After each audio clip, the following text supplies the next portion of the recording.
You know, they've been doing better shows. There are still moments and segments that I know I could leave the room and wait like 6 minutes, 7 minutes or so before I come back.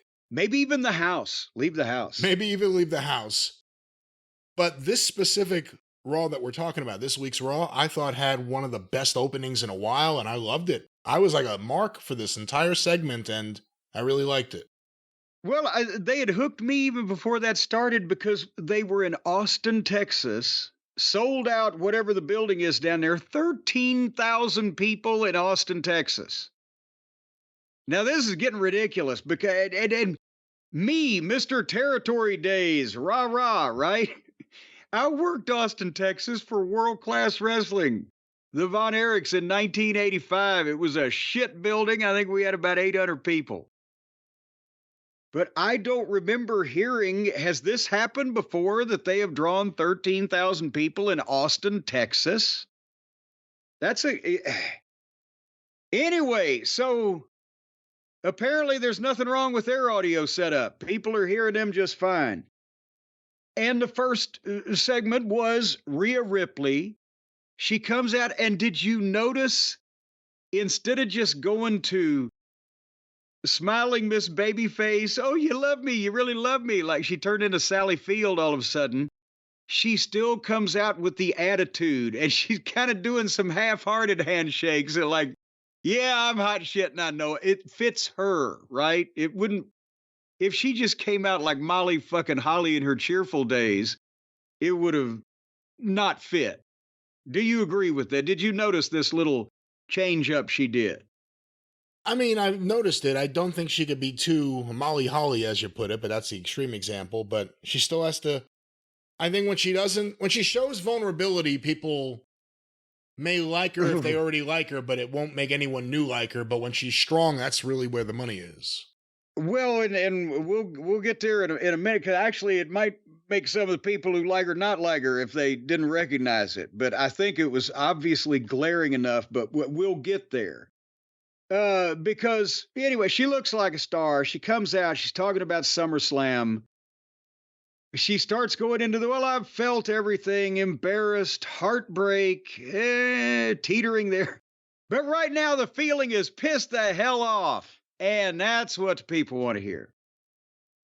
And Dominic, you stabbed me in the back, but like you may have heard many times before, it just wasn't deep enough. And yeah, that's what you want to hear.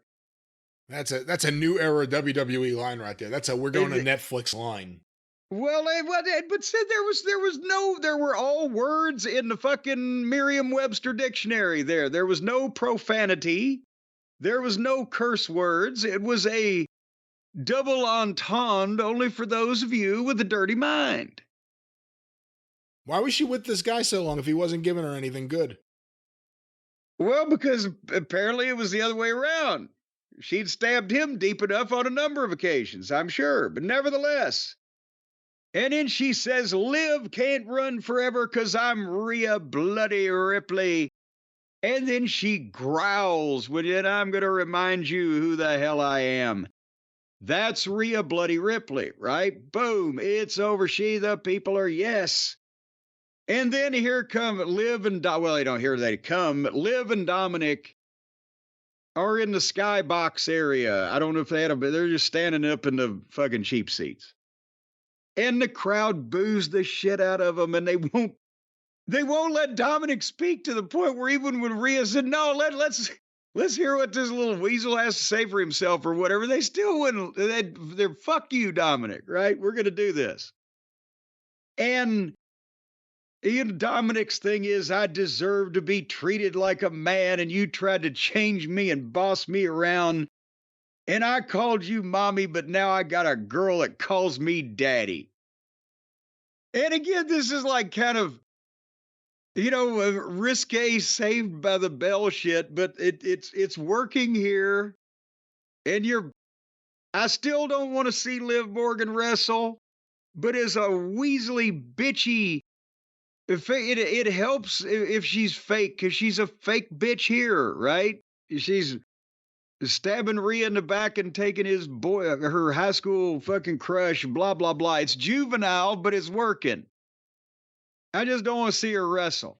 I mean, it's people in their 20s doing it. I wouldn't say it's Saved by the Bell. Did you ever watch Saved by the Bell? Nothing happened on that show. Well, I'm reaching at least that recently for some. Yeah. They sang Friends Forever. They sang Friends Forever. Children-oriented show. How about fucking Welcome Back, Kotter fucking shit? I don't know. I haven't watched childish shows since I was a child, and then I put away childish things. Hey, up your nose with a rubber hose. Well, in your face with a fucking mace. How about that? Can of mace. All right. See, I couldn't even remember what the goddamn... Welcome Back, Kotter is a show that doesn't get enough reruns these days. Do you think it's a good show? You like it? I watched it at the time, but there was only 2 other options, so... What'd you think of John Travolta? Said for that. What'd you think when John Travolta broke out as a star, not just The Boy in the Bubble, but of course Saturday Night Fever? Well, when I saw The Boy in the Bubble, I knew he was destined for greatness. But Saturday Night Fever, it was a shock at the time to know that John Travolta could fucking dance, obviously. People have forgotten about that. Because he never danced out. Yeah, it's before people knew he was gay. Well, long and before they knew he was bald. Yeah, well, he wasn't bald yet. Well, how do we know? We weren't looking. No, you could tell that's his hair back then. Well, anybody that's going to start fucking having fake shit sewed on the top of their head at some point in their life, you got to start suspecting them early. It's the same hairdo Ellen Travolta had. I think it's really his hair. I thought you meant Ellen DeGeneres. Ellen DeGeneres, no. When you said Ellen, who is that? Is that his mother? That was his sister. His sister? His sister. She was Chachi's mom on Happy Days. I did not know that. Yeah, I think that's her. I never paid any attention. I think by the time Chachi came around, I was already traveling on whatever night Happy Days was on. Yeah, that's right. She was Chachi's mom, Ellen Travolta. Englewood, New Jersey.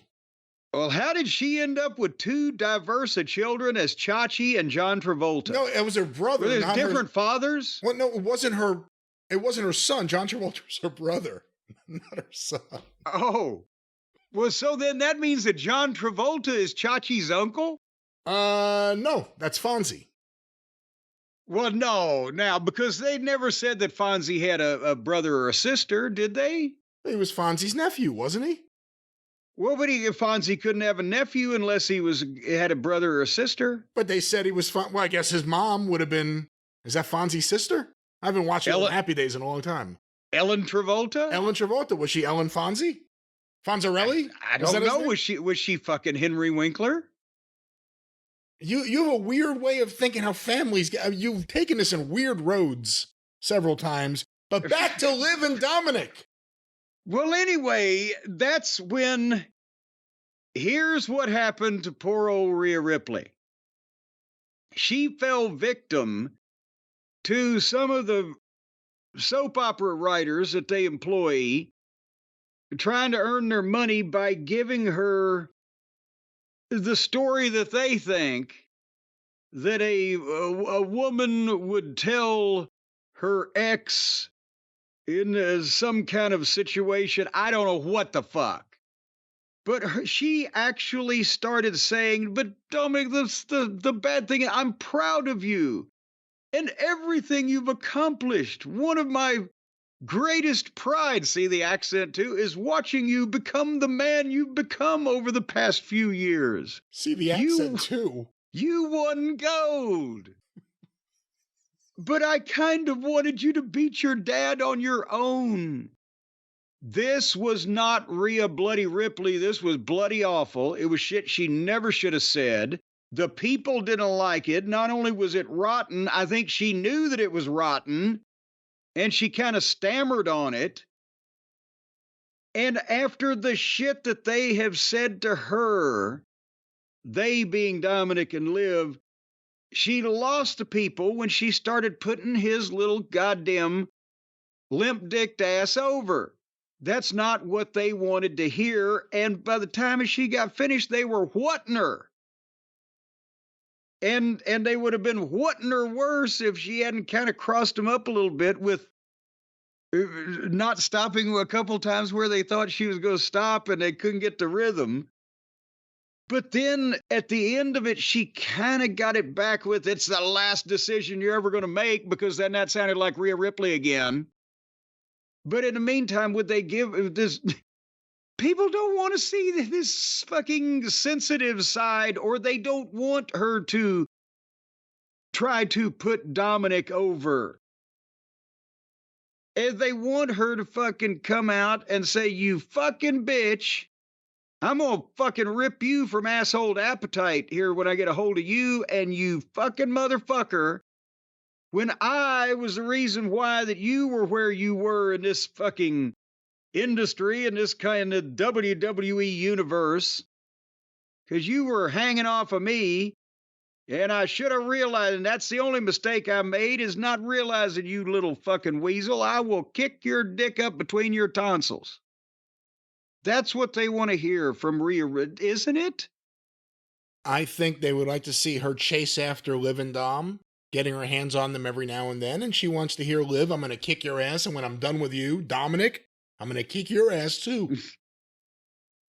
But that's so anyway, when she got sensitive, the people actually started just blowing it off and whatting her. But then Liv replied, and then Rhea bowed up at Liv and started growling again and got him back a little bit. And then they did the spot, which again, the first part of this fucking segment was excellent until that minute and a half where Rhea decided to write a fucking Ann Landers letter. And then she kind of got him back, and Liv kind of got him back, and then Rhea bows up, and here we go. And then where Dominic and Liv are standing in the bleachers, Priest comes, you see the camera shot, Priest comes right up behind them and stands over their shoulders, and then they suddenly do the, oh shit, and slowly I turned, and boom! Huge fucking pop. Priest takes Dominic out into the concession area, fucking rattling shit around, bopping him off of everything. Rhea is chasing Liv. Liv is bailing out. Priest beats Dominic, and it wasn't this fucking walk fighting bullshit. Oh, let's go down the stairs now. He beat him down the stairs and into ringside and into the ring, and Carlito then stops Priest, and Priest shit cans Carlito, and they go to the break with this thing still erupting. That was way to fucking end a segment. And the best part, again, like you mentioned, because they're setting up this match we're going to come back from the break with. But Rhea chasing, and there goes Liv out the back door, and Rhea's in hot pursuit. Every time they can tease Rhea getting her hands on Liv and coming close or doing it enough to keep it fresh, the people are going to go batshit. I don't want to see the match. I just want to see her chase her and eventually, catch her at some point, just beat her up. I also like that. I'm really a big fan of Liv Morgan in this role. I think she's been great, and her and Dominic together is fantastic. I love it. And I thought they were great here, other than the Rhea part. And I agree. I've not been a fan in any of these segments for the last few months of any of the commiserating Rhea Ripley. So I don't like that. But when Priest popped up, that was the coolest thing Priest has done in the last 2 years. Yeah. And it worked perfectly, and the people reacted, and Liv and Dominic reacted. And we've seen a lot of these brawls out in the concession area in the arena like this in AEW to the point where it means nothing. This one felt like in the moment. It was hot and happening, and it was great. And there was more urgency, and it didn't go on for 5 and 10 fucking minutes. Right.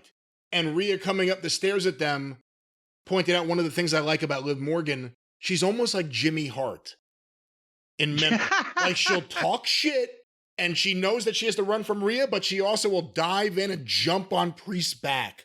She'll jump in the ring and throw kicks at a downed opponent. I like that. I think she's so good in this role. Well, and this is the best open to Raw in a while. Her voice helps also because it's just that shrieking. And that's the way they set it up. When the last thing I think Rhea said was, well, thanks to your obnoxious voice, at least we could figure out exactly where you were. And Priest had been, like, you couldn't actually just fucking find them by eyeballing it anyway, but it was a nice touch when right then Priest comes through the fucking curtain behind him. And they whole. And I like Priest and Rhea still having that connection, even though Judgment Day is broken up. They're still, what are they calling them? The Terror Twins or something? Yes, the Terror Twins. It works. So I like which one gets to be the Keith Richards part of the Toxic Twins? But and then they had set up Priest and Carlito when we came back from the break, and obviously it was a wonderful contest. But finally, Priest won with a choke slam. Boom, 1, 2, 3. And then here comes the Judgment Day and they do the gnat on the elephant thing. Priest just knocks JD out, and Finn and Dom fucking, hit and get on him. And Liv is cheering him on. And then Rhea's music plays. And here she comes and she kicks Carlito in the fucking balls. And Carlito, at least they found a spot for him. He's an entertaining flunky fella. And then she distracts Finn, and Priest is about to grab him, and JD comes in and eats a super kick, and Finn bails, and Priest choke slams to. And also JD is now the human crash test dummy.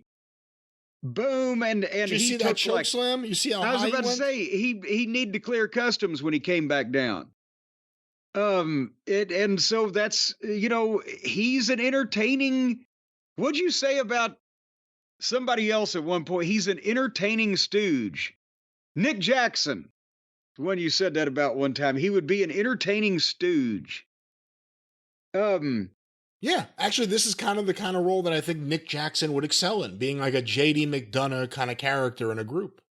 Except he doesn't look nearly as physically acceptable and cosmetically pleasing as JD does, except for JD's giant peach basket head. But the douchiness adds to the ability to get heat, especially when, like a Liv Morgan, he's jumping in and throwing kicks or something, and then he gets to take the big bumps when he gets his ass kicked. As opposed to him doing the spots to hurt opponents that he shouldn't be able to beat, let him take those same twists and turns as bumps.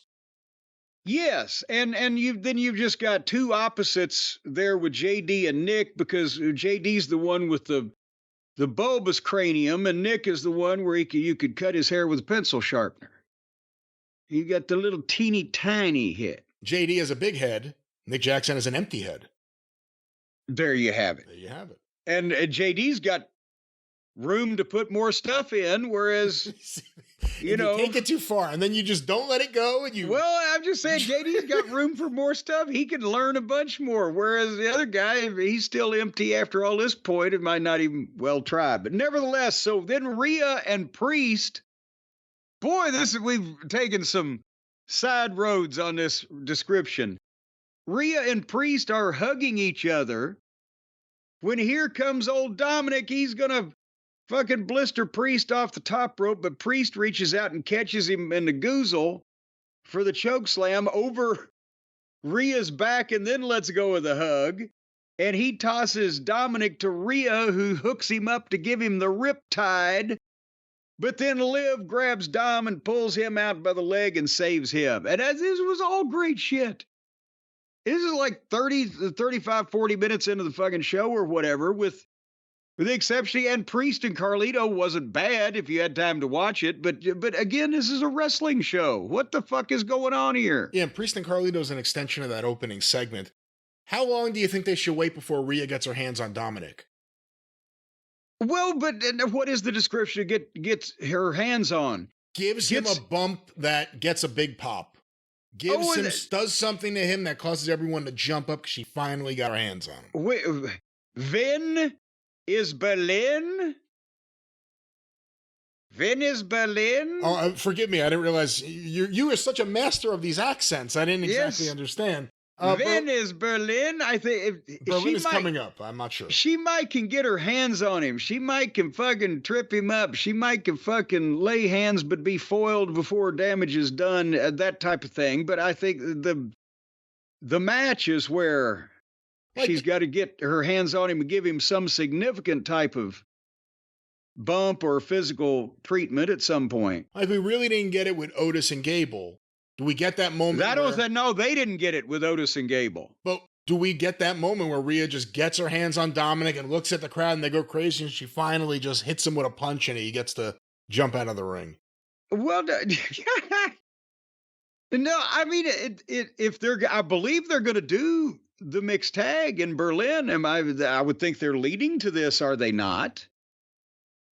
Is there confirmation on this, or am I just supposing that they would have that match at the next big show? Are you anxiously Googling, trying to find out? Well, it came up right away. Bash in Berlin, which came up when I Googled Bash at Berlin. Bash in Berlin. Oh, yeah. 3 matches announced so far. Gunther, Randy Orton, Cody Owens, and Terror Twins versus Judgment Day. Well, yeah. So, I mean, body slams, suplexes, drop kicks, big boot in the mush, stuff like that. I would believe that, Dominic has more than enough heat that she can be doing that type of thing to him. I don't think she'll send him out strapped to a backboard in the first confrontation. Hey, I got a question for you. Rhea and Priest. Live and let live. Live and let live. Rhea and Priest. That ought to be your fucking finish, is to oblivion. Yeah, because you can't tell who's giving the bump and who's taking it. Listen, what I'm trying to say here is the Terror Twins, Damian Priest and Rhea Ripley, have been associated together on the main roster for a long time as Judgment Day. Now, suddenly, their opponents are Judgment Day. At what point do Rhea and Priest not get Judgment Day royalties? Well, more importantly, at what point do Priest and Rhea not copyright or trademark Judgment Day? Priest was involved in the original part, right? It was Edge, Rhea, and Priest. Okay, and Rhea was involved. So, at what point did they not think, well, we ought to trademark this if we're going to let all these other jacklegs in? It's their fault. Then they could be Judgment Day. And JD and Finn could be the Terror Twins. It'd be a great way to get Clarence Mason back on the show. You could say that Finn Balor consulted him behind everyone's back and got the rights. There you go. Another storyline just pops up. Did you hear me as I'm snapping my fingers into the microphone? I didn't hear that, so I thought you were being sarcastic. I'm continuing to do it.